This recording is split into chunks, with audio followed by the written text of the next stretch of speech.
Hello everyone, how are you? I hope you are doing well. So today we are going to cover indirect tax का CA inter का case scenario booklet जो कि ICI के website पे है। ठीक है। अब इसको आइडियली आपको कवर करना चाहिए as a student, but problem ये हो जाएगी कि एज अ स्टूडेंट कोई भी इसको कवर करने जाएगा ना, तो वो वर्ड टू वर्ड पढ़े बिना सेटिस्फाई हो नहीं पाएगा। करेक्ट। और जब वर्ड टू वर्ड पढ़ेंगे तो बहुत सारी चीज़ें आपको पता होती है, बट ये एक सेटिस्फैक्शन के लिए हम कवर करने की कोशिश करते हैं और फिर at the end time waste हो जाता है। तो इसीलिए मैं यहाँ पे आपको ये वर्ड टू वर्ड कवर नहीं कर रहा हूँ, लेकिन मैं ये केस सिनेरियो का रिवीजन, क्विक रिवीजन बता रहा हूँ कि इस पूरे केस में मोटा मोटी क्या बात कर रहा है, क्या एमसीक्यू है और उसका आंसर क्या है। इससे क्या होगा कि वीडियो का टाइम कम होगा, आपको क्विकली रिवीजन करना मिल जाएंगे। और 30 एमसीक्यूज है केस सिनेरियोज। अब वो 30 केस सिनेरियोज हम भी पार्ट्स में वीडियो बना बना के इसको कवर कर लेंगे। ठीक है। So let's start with case scenario 1। मैं इसको बहुत क्विक रिवीजन करवाऊंगा कि इस पूरे केस में है क्या, और फिर एमसीक्यू रीड करके उसका आंसर डिस्कस कर लेंगे। ठीक है। अब केस सिनेरियो 1 में मैंने थोड़ा सा हाईलाइट करके रखा है सो दैट आपका भी ध्यान उसी पे जाए, ताकि फालतू की चीजें पढ़ने का टाइम अपने पास है नहीं एज सच। अब केस सिनेरियो 1 में क्या होता है कि एक मानवता ट्रस्ट करके एक चैरिटेबल ट्रस्ट है जो कि 12 AB में रजिस्टर्ड है। वो एजुकेशनल, चैरिटेबल और रिलीजियस एक्टिविटी कंडक्ट करते हैं एंड वो गुजरात के स्टेट में रजिस्टर्ड है। मई में रजिस्ट्रेशन लिया है उन्होंने। ठीक है। अब उन्होंने जून के मंथ में क्या किया है कि एक ध्रुवत्रा लिमिटेड, जो ध्रुवत्रा लिमिटेड है, उन्होंने गिफ्ट किया है 500 लैपटॉप वर्थ ₹50 लाख का। किसको गिफ्ट किया है? ट्रस्ट को। और वो गिफ्ट फ्री ऑफ कॉस्ट किया है for charitable trust, without any intention of seeking benefit from business by way of business promotion. मतलब कि कोई भी चीज मुझे गिफ्ट आई है, फ्री में आई है, और बदले में सामने वाले को कोई प्रमोशन नहीं चाहिए। ठीक है। सेकंड इसके अंदर इंपॉर्टेंट पॉइंट ये था कि ट्रस्ट ना स्कूल भी चलाते हैं। ठीक है। और वो स्कूल ने ना एक सिक्योरिटी पर्सनल की सर्विस ली है फ्रॉम परफेक्ट सिक्योरिटी सोल्यूशन। यहां से एक सिक्योरिटी की सर्विस अवेल करेंगे। ठीक है। 2 लाख रुपए की सिक्योरिटी की सर्विस है। ये लीगल कंसल्टेंसी सर्विस भी अवेल कर रहे हैं। Legal consultancy service of course firm of advocates avail कर रहे हैं। 1,20,000 की सर्विस की वैल्यू है। ठीक है। फिर ये ट्रस्ट ने ना कुछ एक्सपेंस इनकर किए हैं in the month of August. अगस्त के टाइम पे एक्सपेंस कौन कौन से इनकर किए हैं? पहला, कुछ सर्विस रिसीव की है for supplying taxable outward supply. Outward supply करने के लिए कुछ सर्विस मैंने अवेल की है। दूसरा, मैंने कुछ केटरिंग सर्विस भी अवेल की है मेरे स्कूल के लिए। एंड तीसरा, मैंने बस परचेस की है जिसकी सीटिंग कैपेसिटी 25% है, सॉरी 25% है। ठीक है। और इसकी कॉस्ट इतनी है, और बस मुझे फर्स्ट वीक ऑफ सितंबर में डिलीवर हुआ है। ये सारे खर्चे मेरे अगस्त के हैं और इसकी डिलीवरी कब हुई है? सितंबर में, याद रखना। Then trust provided the following information in respect of service provided by it during the month of August. ये सर्विस मेरे को अगस्त में मिली है। मैं ओल्ड एज होम रन चला रहा हूँ जिसका पर पर्सन मैं मंथली चार्ज लेता हूँ 15,000 रुपया। इसके अंदर सारे 65 ईयर्स और उससे ज्यादा के ही पेशेंट्स, आई मीन ह्यूमन है। ठीक है। फिर मैं कम्युनिटी हॉल रेंट पे देता हूँ। कुछ लोग रिलीजियस एक्टिविटी के लिए रेंट पे लेते हैं और कुछ एग्जीबिशन वगैरह के लिए रेंट पे लेते हैं। मैंने 15 अगस्त को 2 लोगों को रेंट पे दिया था, सुबह और शाम को। सुबह वाले से रेंट आया 5,000, शाम वाले से रेंट आया 6,000। टोटल रेंट इस सिचुएशन पे मेरे को आया 11,000। ठीक है, याद रखना। उसके बाद नेक्स्ट हुआ है कि मैंने रेंट आउट किया है रूम को, और पर पर्सन में 950, पर रूम में 950 पर डे का चार्जेस ले रहा हूं। और टोटल मेरा अगस्त मंथ में कलेक्शन है 35,000। और इसके साथ में एक इंपॉर्टेंट इन्फॉर्मेशन ये है कि मेरा aggregate turnover preceding financial year को 15 लाख था, मतलब लेस देन 20 लाख था। चलो let's move on to first MCQ. First MCQ बोलता है कि which of the following activities of trust does not amount to supply under GST. Trust की कौन सी एक्टिविटी है जो ट्रस्ट के लिए सप्लाई नहीं मानी जाएगी? अब ध्यान से सुनो, ट्रस्ट ने कौन सी एक्टिविटी करी है जिसमें सप्लाई नहीं मानी जाएगी? ये क्वेश्चन का सिंपल आंसर है free laptop distributed to the deprived student. ऐसा क्यों? क्योंकि ध्यान से सुनो, जब मैंने फ्री लैपटॉप अवेल करा था तब सामने वाले ने मेरे से बिजनेस प्रमोशन का सर्विस एक्सपेक्ट नहीं किया था। और जब सामने वाले ने मेरे से बिजनेस प्रमोशन का सर्विस एक्सपेक्ट नहीं कर रहे, इसका मतलब यहाँ पे कोई भी जीएसटी लगने का स्कोप नहीं है, बिकॉज ये एज पर सेक्शन 1 सप्लाई ही नहीं है। ठीक है, और ना ही ये डीम सप्लाई हो जाएगी एक्सप्रेस शेड्यूल 1। तो इसी एंगल से इसके ऊपर कोई भी टैक्स ऐसे आई मीन ये कोई भी सप्लाई होगी नहीं। ठीक है, तो इसका आंसर ऑफ कोर्स ए आने वाला है। बाकी आप अगर बाकी सारी पढ़ोगे तो वो डायरेक्टली और इनडायरेक्टली सप्लाई है कि नहीं ये क्वेश्चन है। ठीक है, टैक्स लगेगा कि नहीं ये क्वेश्चन नहीं है, does not amount to supply की बात हो रही है। पॉइंट नंबर 2 बोलता है compute the value of inward supplies on which tax is payable by the trust under reverse charge. जितनी भी इनवर्ड सप्लाई उसके बारे में सोचना है। जो ये वाला कॉलम है ये तीनों, ये मेरी आउटवर्ड सप्लाई है, ये तीनों मेरी इनवर्ड सप्लाई और प्लस ये दोनों भी मेरी इनवर्ड सप्लाई। तो लेट्स थिंक अबाउट कि इनवर्ड सप्लाई में आरसीएम है कि नहीं ऐसी ये वाले में। तो पहला वाला सर्विस है सिक्योरिटी सर्विस जो मैं अवेल कर रहा हूं। अब ध्यान से सुनो, सिक्योरिटी सर्विस स्कूल के लिए अवेल हो रही है, इसका मतलब ये एग्जम्प्ट हो जाएगा। और जब ये एग्जम्प्ट हो जाएगा इसका मतलब इसके ऊपर कोई भी आरसीएम नहीं लग सकता। लीगल कंसल्टेंसी सर्विसेज मैं ले रहा हूं फॉर्म ऑफ एडवोकेट से, ठीक है, और मैं रजिस्टर्ड इंसान भी हूं और 1,20,000 का है, तो आइडियली ये आरसीएम की ओर जा तो रहा है क्योंकि सप्लायर फर्म ऑफ एडवोकेट है और रेसिपिएंट अदर देन एडवोकेट वगैरह है, तो ये जा तो रहा है। लेकिन एक चीज मिस मत करना, मेरा प्रीवियस ईयर का टर्नओवर, ऑल दो मैं आज रजिस्टर्ड हूं लेकिन मेरा प्रीवियस ईयर का aggregate turnover less than 20 lakh था, याद है। और ऐसी सिचुएशन में ये सर्विस क्या हो जाएगी, एग्जेम्प्ट। तो मेरी लीगल सर्विस भी एग्जेम्प्ट हो जाएगी, मतलब इसमें भी कोई आरसीएम मेरे को आने वाला है नहीं। ठीक है, फिर आता है तीसरा सर्विस। तीसरे सर्विस में सर्विस अवेल किए फॉर प्रोवाइडिंग आउटवर्ड सप्लाई, तो ये तो बेसिक सर्विस हो गई, यहाँ पे कोई आरसीएम का जिक्र ही नहीं है। दूसरा catering services, again catering service जब मैं प्रोवाइड अवेल करता हूँ for school higher secondary pre education, तो उस केस में ये एग्जेम्प्ट हो जाती है। फिर आता है बस परचेज। इस ऐसी सिचुएशन पे आईटीसी मिलेगा या नहीं मिलेगा ये सवाल हो सकता है, लेकिन आरसीएम आएगा कि नहीं आएगा ऐसा सवाल नहीं आ सकता, बिकॉज आरसीएम में ऐसा कोई भी चीज हमने पढ़ा ही नहीं है। तो सही मायने में अगर मैं बोलूं तो इसका आंसर ये आना चाहिए कि इसके अंदर मेरा एक भी सप्लाई आरसीएम के अंदर फॉल नहीं हो रहा है। ठीक है, तो इसका आंसर क्या आ जाएगा, नील। फिर आता है पॉइंट नंबर 3। पॉइंट नंबर 3 क्या बोलता है, compute the value of exam supplies made by the trust for the month of अगस्त। मैंने अगस्त के महीने में कितना एग्जाम सप्लाई किया है, अवेल किया है, किया है। Exempt supply made by the trust, made by the trust मतलब कितना एग्जाम सप्लाई हमने किया है एज अ ट्रस्ट। तो मेरा पूरा का पूरा फोकस किस पे होना चाहिए, सिर्फ और सिर्फ आउटवर्ड सप्लाई के ऊपर होना चाहिए। आउटवर्ड सप्लाई की बात करते हैं तो पहला ओल्ड एज होम रन चला रहा हूं मैं, ठीक है, 15,000 मंथली चार्ज है और 65 ईयर्स और उससे ज्यादा के लोग बैठते हैं और टोटल मेंबर 20 है। Now you tell me, old age home run वाला कोई भी एग्जामिशन आपने पढ़ा है क्या? तो आंसर इज यस, इसका एग्जामिशन हमने पढ़ा है। इसका एग्जामिशन था अप टू 25,000। अगर 25,000 तक है तो ये पूरी तरह से एग्जाम्प्ट है, और ये यस ये अप टू 25,000 है, तो इसका मतलब ये क्या हो जाएगा, ये क्या हो जाएगा, ये एग्जाम्प्ट हो जाएगा। तो 15,000 मल्टीप्लाई बाय 20, तो ये 3 लाख रुपीज बेसिकली क्या हो जाएगा, एग्जाम्प्ट हो जाएगा। ठीक है, नेक्स्ट आता है point number 2। It rents out community hall situated with in the percents of temple manage by it on 15 अगस्त। अभी मैंने 15 अगस्त को अगर कम्युनिटी हॉल रेंट पे दिया है तो इसका एग्जाम्पशन याद करो क्या था। इसका एग्जाम्पशन बोलता है कि अगर तुमने पर डे का 10,000 रुपीज से ज्यादा चार्ज किया है, आई मीन अप टू 10,000 किया है तो एग्जाम्प्ट है। 10,000 से ज्यादा चार्ज किया, 10,000 और मोर बेसिकली, नॉट अप टू 10,000 और मोर चार्ज किया तो फिर वो क्या हो जाएगा, टैक्सेबल हो जाएगा। और ऐसी सिचुएशन पे ये पर डे के हिसाब से 11,000 का आता है तो इसके ऊपर टैक्स लगेगा। अब ट्राई टू अंडरस्टैंड, स्टूडेंट यहाँ पे कंफ्यूज होता है। स्टूडेंट को लगता है कि ये तो रिलीजियस पर्पस वाला एग्जाम होना चाहिए ना, ये बिजनेस एग्जीबिशन वाला नहीं होना चाहिए। ऐसा नहीं है, रिलीजियस एक्टिविटी का एग्जाम्पशन अलग है, कम्युनिटी हॉल को रेंट पे देने का एग्जाम्पशन अलग है। फिर आता है रेंट आउट, रूम रेंट पे दिया है। रूम जब रेंट पे देते हैं कोई भी ट्रस्ट, अगर उसका consideration up to 1,000 per day है तो वो एग्जाम्प्ट हो जाता है। ऑफकोर्स ये 950 है, तो ऐसे सिचुएशन पे क्या हो जाएगा, आपका ये एग्जाम्प्ट हो जाएगा, तो ये भी एग्जाम्प्ट है।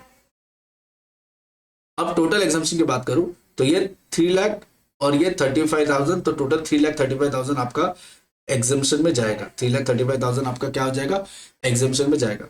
फिर आता है compute the value of taxable supply made by the trust of the, अच्छा टैक्सेबल सप्लाई बोला है, ये एग्जाम था। तो आउटवर्ड सप्लाई में 3 ही तो है, उसमें से 2 तो एग्जाम्प्ट हो गया, तो बचा हुआ मिडल वाला क्या हो जाएगा, ये हो जाएगा टैक्सेबल सप्लाई। तो 11,000 रुपया बेसिकली क्या आ जाएगा, टैक्सेबल सप्लाई। ठीक है, 11,000। एग्जाम अभी मैं बहुत क्विकली कर रहा हूँ, लेकिन एग्जाम में ध्यान रखना कि वो लोग ने वैल्यू ऑफ सप्लाई पूछा है या जीएसटी का अमाउंट पूछा है। डिटरमाइन करो amount of ITC that can be credited to electronic credit ledger of the trust for the month of August, assuming the rate is 18%। अगस्त के महीने में मेरे को कितना एलिजिबल है आईटीसी के लिए? तो मेरी टोटल 5 इनवर्ट सप्लाईज है, 5। पहली 2 एग्जाम थी, security service, legal service exam थी, तो उसके ऊपर आईटीसी का भी सवाल नहीं आएगा।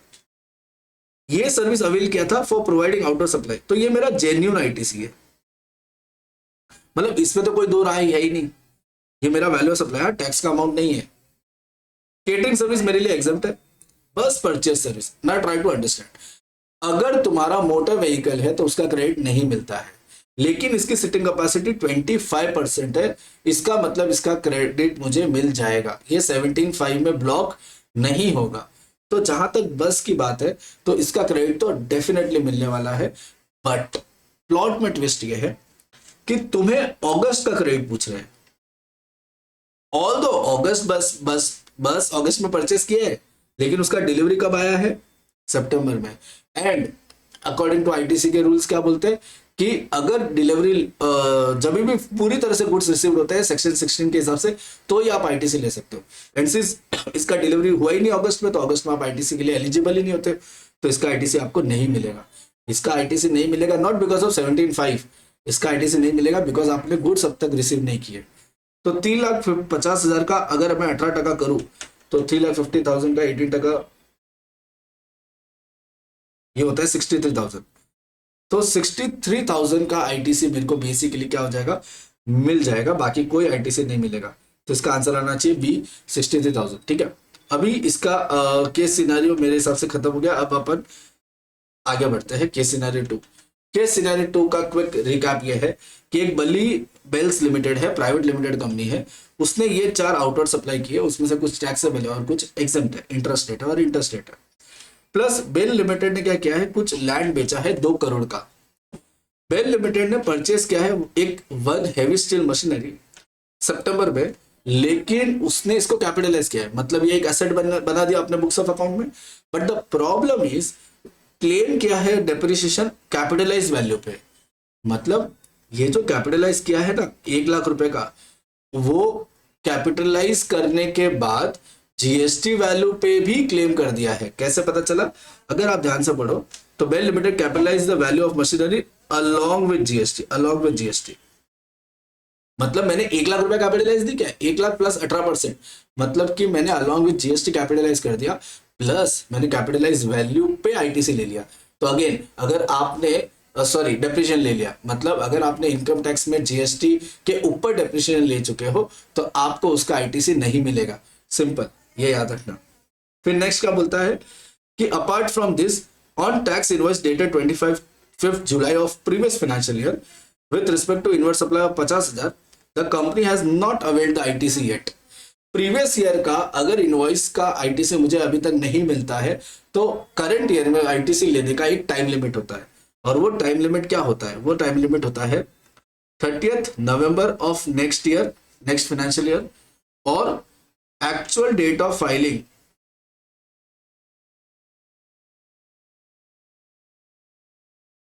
Annual return whichever is earlier. याद रखना ये चीज, आप प्रीवियस ईयर का आईटीसी करंट ईयर में ले सकते हो, लेकिन एक टाइम लिमिट तक, 30th November of next financial year, और actual date of filing annual return whichever is earlier. Due date of filing annual return नहीं है, एक्चुअल डेट। नेक्स्ट, नवंबर के केस में बेल लिमिटेड ने कुछ सप्लाई किया है। हाँ, अब नवंबर के टाइम पे क्या सप्लाई किया? एक basic price of the product क्या है सप्लाई, जिसका बिफोर टीसीएस प्राइस था 45,000, टीसीएस था 2,500, एंड उसके ऊपर कुछ सब्सिडी मिला 3,500 का, एंड ये सब्सिडी लिंक था यूनिट एनर्जी जितना सेव करोगे उसके ऊपर, और ना कि अफोर्सेड प्रोडक्ट के ऊपर। मतलब जब भी आपको सब्सिडी मिलता है गवर्नमेंट से तो वो तो चलो आपका वैल्यू सप्लाई का पार्ट नहीं बनता, लेकिन जब भी सब्सिडी आपको किसी एनजीओ ट्रस्ट से मिलता है तो वो सब्सिडी आपके वैल्यू सप्लाई का पार्ट कब नहीं बनेगा? जब वो सप्लाई वो हमेशा क्या हो जाएगा? आपके सप्लाई का पार्ट बन जाएगा। लेकिन यहाँ पे एक हिडन कंडीशन ये होती है सब्सिडी की कि अगर वो सब्सिडी उस particular price of the product से लिंक नहीं है, अगर वो सब्सिडी उस पर्टिकुलर प्राइस के प्रोडक्ट से लिंक नहीं है, एक जनरल सब्सिडी है, तो वो वैल्यू ऑफ सप्लाई को डिडक्ट नहीं करेगा। मतलब वैल्यू ऑफ सप्लाई से डिडक्ट तभी होगा जब वो सब्सिडी आपके प्रोडक्ट से डायरेक्ट लिंक होनी चाहिए। ठीक है, फिर आता है Bailey Bells has not furnished annual return for the preceding financial year till the end of November. याद करो, अगर उसने actual date of filing annual return कर दिया होता तो यहाँ पे वो डेट लिखता और फिर ये दोनों डेट में से कंपेयर करता। सिंस इसने ये फाइल ही नहीं किया है, इसका मतलब ये बाद में करेगा एंड तो फिर जब भी कब करेगा बाद में, and will furnish the month of December में करेगा। 31 दिसंबर ड्यू डेट होती है तो 31 दिसंबर के आसपास करने वाला है। इसका मतलब 30 November being the earlier date out of this two date, तो इसके लिए इसका फाइनल आईटीसी लेने का डेट क्या हो जाएगा, 30 नवंबर। फिर बोलता है अज्यूम करो ये सब टाइम पास है। अब डायरेक्ट एमसीक्यू नंबर 1 पे आ जाओ। डिटरमाइन करो aggregate turnover of Bali Bells Limited. जब भी मैं अग्रीगेट टर्नओवर की बात करूं तो मेरा फोकस किस पे होता है, आउटवर्ड सप्लाई पे। ये चारों चीजें आउटवर्ड सप्लाई तो थी, प्लस और क्या था, ये आपका एक सेल किया था लैंड को, तो ये भी आपका एक आउटवर्ड सप्लाई हो गया। फिर आपने ये परचेज किया था, फिर आपने ये पुराने इनवॉइस की डेटेड थी, और ये एक सप्लाई किया था नवंबर मंथ में सप्लाई किया था, और ये सप्लाई सारी अब सितंबर मंथ में थी। मेरे को अग्रीगेट टर्नओवर कब का चाहिए, फॉर द मंथ ऑफ सितंबर चाहिए। इंपॉर्टेंट पॉइंट था, देखो सितंबर मंथ में मेरे को चाहिए। सितंबर मंथ में मैंने सही मायने में सिर्फ ये 4 चीजें सप्लाई करी है। अब अग्रीगेट टर्नओवर में आउटवर्ड सप्लाई टैक्सेबल हो या एग्जेम्प्ट हो, सारी ऐड हो जाती है एज फार एज वो आउटवर्ड सप्लाई है तो।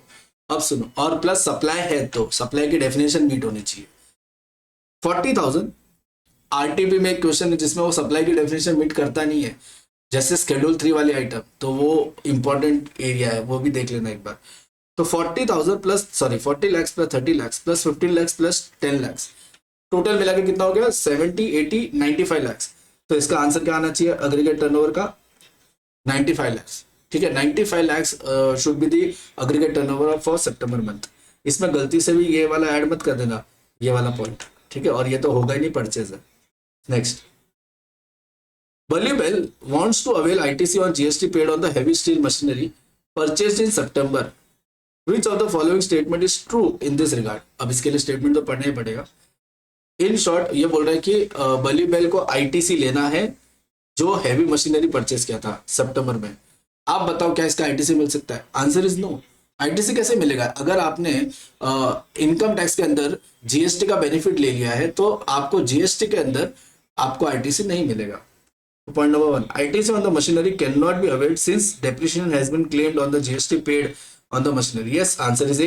बाकी पॉइंट पढ़ने की जरूरत ही नहीं है, बहुत क्लियरली पता चल रहा है कि इसका आईटीसी नहीं मिलेगा। वो भी रीजन के साथ बताया है कि क्योंकि आपने इसके ऊपर डेप्रिशिएशन के ऊपर जीएसटी के ऊपर डेप्रिशिएशन क्लेम कर दिया।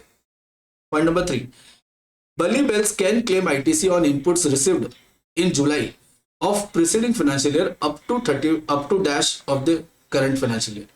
नाउ ट्राई टू अंडरस्टैंड, अगर मैंने इनपुट सर्विस जो प्रीवियस ईयर का था जुलाई मंथ का वो आज मेरे को अवेल करना है, तो अभी हमने डिस्कस किया आप कर सकते हो 30 November of next financial year और actual date of filing annual return. अब एक्चुअल डेट तो हमारा दिसंबर में सॉल्व होने वाला है, तो विच एवर इज 30 नवंबर आएगा, तो आंसर इज 30 नवंबर। ठीक है, आई डोंट थिंक सो इसमें आपको कोई भी दिक्कत होनी चाहिए। फिर point number 4, compute the value of supply section 15 के हिसाब से made by the Bali Bells in the month of November. नवंबर की बात कर रहे हैं, सितंबर की नहीं। नवंबर में सिर्फ ये 3 चीजें थी, अभी 3 चीजों को एनालाइज करते हैं। मैंने जो प्रोडक्ट बेचा है वो 45,000 का था, इसमें टीसीएस नहीं आता। टीसीएस का प्राइस है 2500। नाउ एज पर सेक्शन 7 के कुछ सर्कुलर आए थे जिसके अंदर बहुत क्लियर लैंग्वेज में लिखा था कि TCS should not be the form of value of supply, मतलब कि आपको टीसीएस वैल्यू ऑफ सप्लाई में ऐड नहीं करना है। वैल्यू ऑफ सप्लाई के सर्कुलर थे एंड कुछ सब्सिडी मिली है, मैंने अभी बताया आपको कि अगर ये सब्सिडी प्राइस के प्रोडक्ट से डायरेक्ट लिंक है ही नहीं तो ये भी डिडक्ट नहीं होगी। तो मतलब ये इग्नोर करना है, ये इग्नोर करना है, तो 45,000 ही आपकी क्या होगी वैल्यू ऑफ सप्लाई नवंबर की। तो आंसर मेरे हिसाब से पॉइंट नंबर ए होना चाहिए। आई होप आपको इसमें भी कोई दिक्कत हुई नहीं होगी। सारे एमसीक्यू खत्म हो गए हैं। Let's move on to next case scenario. ठीक है, अब नेक्स्ट केस सिनेरियो क्या बोलते हैं? ABC Limited has manufacturing unit in the state of Rajasthan. अब ये क्या करते हैं? ओन करते हैं, ऑपरेट करते हैं होटल उदयपुर में और राजस्थान में। एबीसी कमर्शियल स्पेस रेंट पे देता है टू रजिस्टर्ड पर्सन, जिसका मंथली रेंट है 50,000। अब इस प्रॉपर्टी का कुछ मेंटेनेंस होता है, वो मेंटेनेंस का खर्चा ऑफ कोर्स ओनर पे करता है एबीसी लिमिटेड, लेकिन ओनर भी पे करके भूल नहीं जाता है। ओनर वसूलता है सामने वाले टेनेंट से जिसको रेंट पे दिया है। इन शॉर्ट, मैं सामने वाले को सिर्फ रेंट का बिल नहीं भेजता हूं, रेंट प्लस मैं जो भी मेरा मेंटेनेंस का पैसा वो उसी से वसूलता। मेंटेनेंस की अलोन सर्विस का टैक्सेबिलिटी है 5% एंड रेंट का अलोन सर्विस का टैक्सेबिलिटी यहाँ पे ऐसे लिखी नहीं है, ठीक है, 18% होगी। नेक्स्ट, तो ऐसे सिचुएशन पे क्या होता है? बाय द वे, अगर डिस्कशन के पॉइंट ऑफ व्यू बात करूं तो ऐसे सिचुएशन पे ये it is a case of composite supply, where आप 2 और मोर देन 2 सप्लाई एक साथ पे सप्लाई कर रहे हो और रेंटिंग सर्विस, रेंट सर्विस जो रेंट की दे रहे हो being the principal supply of service. इस पूरे केस में जितना भी रेंटिंग का रेट होगा वो आपको पूरे वैल्यू पे लग जाएगा, क्योंकि ये क्या है? कंपोजिट सप्लाई, याद रखना। फिर नेक्स्ट क्या बोलता है?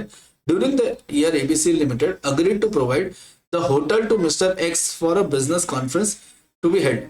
ठीक है, हम मिस्टर एक्स को होटल दे रहे हैं बिजनेस कॉन्फ्रेंस के लिए, और मिस्टर एक्स क्या है? अनरजिस्टर्ड पर्सन है। ठीक है, अब देखते हैं इसके ऊपर क्या क्या क्वेश्चन है। Next, in addition to aforesaid transaction ABC limited ने कुछ 5 लाख रुपया स्पेंड किया है फॉर सीएसआर एक्टिविटी। सिंपल, ये 100% आईटीसी के बारे में सवाल पूछेगा और ये आपको पता है कि इसके ऊपर आईटीसी नहीं मिलेगा। एनीवे, पहला point number MCQ 1, for the transaction related to renting of commercial space what should be the rate of tax. तो अभी हमने बात किया, अगर कमर्शियल रेंट पे मैं दे रहा हूँ और उसके अंदर मेरा मेंटेनेंस सर्विस का वसूल रहा हूँ तो ये एक कंपोजिट सप्लाई है और प्रिंसिपल सप्लाई रेंट का होगा। The rate of GST on the rent and maintenance regulated recovery shall be 18%. The rate of GST on rent 18% and material shall be 5%. No GST shall be charged on the recovery related to material maintenance. ये point number ए होगा। भाई point number ए होगा क्योंकि rent का और recovery का अलग अलग रेट तो लग ही नहीं सकता। जो रेट यहाँ लगा है वही रेट हमारे यहाँ पे लगने वाला है। ठीक है, तो मेरे हिसाब से the rate of GST on rent maintenance 18% होगा। Point number 2, with respect to the hotel accommodation services provided to mister x, हमने होटल रेंट पे मतलब होटल सर्विस प्रोवाइड की थी मिस्टर एक्स को। मिस्टर एक्स अनरजिस्टर्ड पर्सन था। Nil GST on accommodation service payable by the recipient, नहीं, ऐसा कोई भी आरसीएफ हमने पढ़ा नहीं है। ठीक है, nil GST accommodation service payable to unregistered exam, ऐसा कोई एग्जाम्पशन भी नहीं पढ़ा है कि अनरजिस्टर्ड पर्सन है। In the nature of CGST, yes simple. IGST क्यों नहीं? तो आप बताओ, अगर मैं होटल अकोमोडेशन सर्विस दे रहा हूं तो it is related to immovable property, और ऐसे सिचुएशन में प्लेस ऑफ सप्लाई होती है where that immovable property is situated unless and until वो इमूवेबल प्रॉपर्टी आउटसाइड इंडिया हो। समझा? इसका मतलब यहाँ पे रजिस्टर्ड होना और नहीं होना कैटेगरी है ही नहीं इमूवेबल प्रॉपर्टी में, कहाँ पे सिचुएटेड है उस हिसाब से। तो अब देखो, ये इमूवेबल प्रॉपर्टी कहाँ पे, होटल कहाँ पे सिचुएटेड है? इसकी होटल थी उदयपुर में और ये खुद एक राजस्थान का था। ठीक है, तो ऐसे सिचुएशन में क्या लगेगा? CGST SGST. फिर आता है point number 3, which of the following option is correct with regard to availability of ITC ABC Limited respect of procurement of goods meant for CSR activity. नहीं मिलेगा। सीएसआर एक्टिविटी के लिए कोई भी गुड्स आपने प्रोक्योर किया उसका आईटीसी आपको नहीं मिलेगा। तो the amount of ITC related to such procurement is not available. Point number a ही आप इसका आंसर मेरे को लग रहा है। ठीक है, फिर अपन इसके आगे की बात करते हैं। अच्छा, खत्म हो गया। ठीक है, 3 एमसीक्यू था, वेरी गुड।